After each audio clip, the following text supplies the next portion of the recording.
Want to know why? Ask how. Howard the Humongous. The path that led to the case of the sexual cosmos, the book whose parts I'm reading you, began in 2006 when I was asked to speak on sustainability at Yale. Creating technological and agricultural processes that do not damage the biosphere is a great goal. But there's a side to sustainability that's like the ice-cold touch of liquid nitrogen to the soul. It's the insistence on sacrifice, self-denial, and most of all, shame.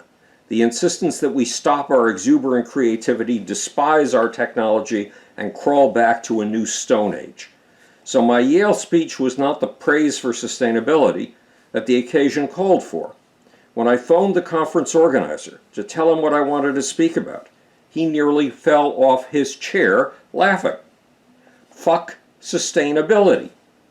We toned the title down to Screw Sustainability. Then I was asked to repeat the key points of the Yale speech in a keynote lecture at an international conference on governance sponsored by the United Nations Department of Economic and Social Affairs in Seoul, Korea, the World Civic Forum 2009. And I was asked to do it again that same year at a conference of rocket scientists and space experts, the Space Frontier Foundation Conference in Las Vegas.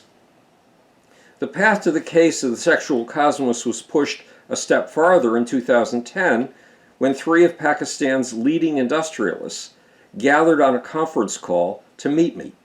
One owned a $4 billion business. Another owned a $750 million company. And the third had headed Pakistan's Software Association during the years in which Pakistan's software industry had doubled in size. Before the conversation could begin, the three wanted to apologize for something. They wanted to apologize for Dubai. Why? Because of its materialism, consumerism, waste, and gaudy display. That apology made something obvious. There is a huge subculture in the 57-nation Muslim world that's modernist, pluralist, and passionate about free speech. But out of fear of having its throat slit by militants, it dares not raise its voice.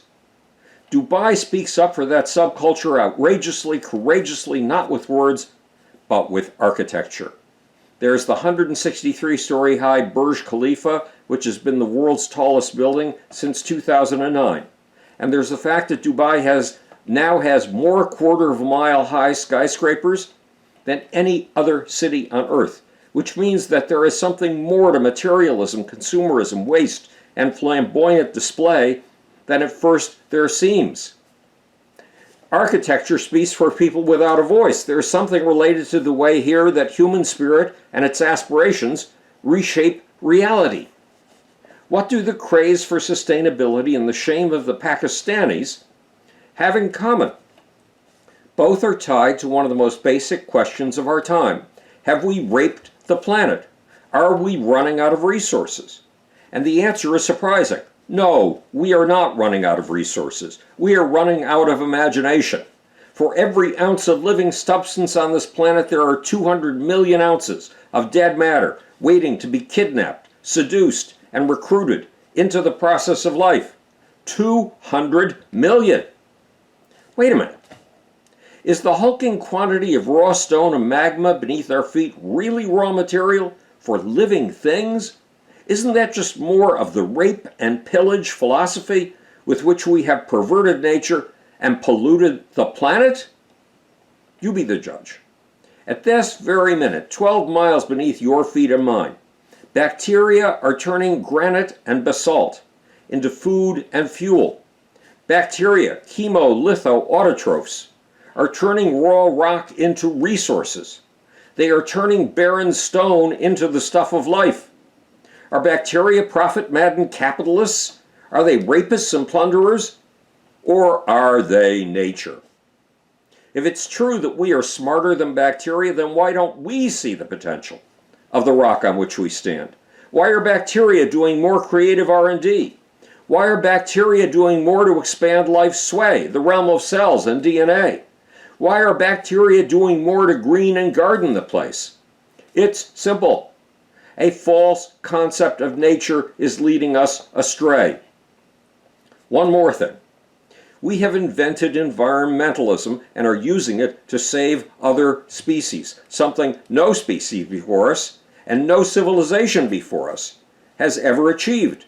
Environmentalism is a product of Western civilization. Let me repeat that. Environmentalism is a product of the civilization of the West. Environmentalism is a gift for which we give our civilization no credit. That is an enormous mistake. So what's going on here? Not only is our view of nature way off base, but so is our perception of the civilization in which we live, and our perception of our civilization's potential. Get our concepts of nature and of our civilization right, and you might just save the consciousness of herself that nature has evolved and used us to achieve. And you just may save our ability to add new powers to nature's range of capabilities. This is Howard Bloom, speaking to you from the future.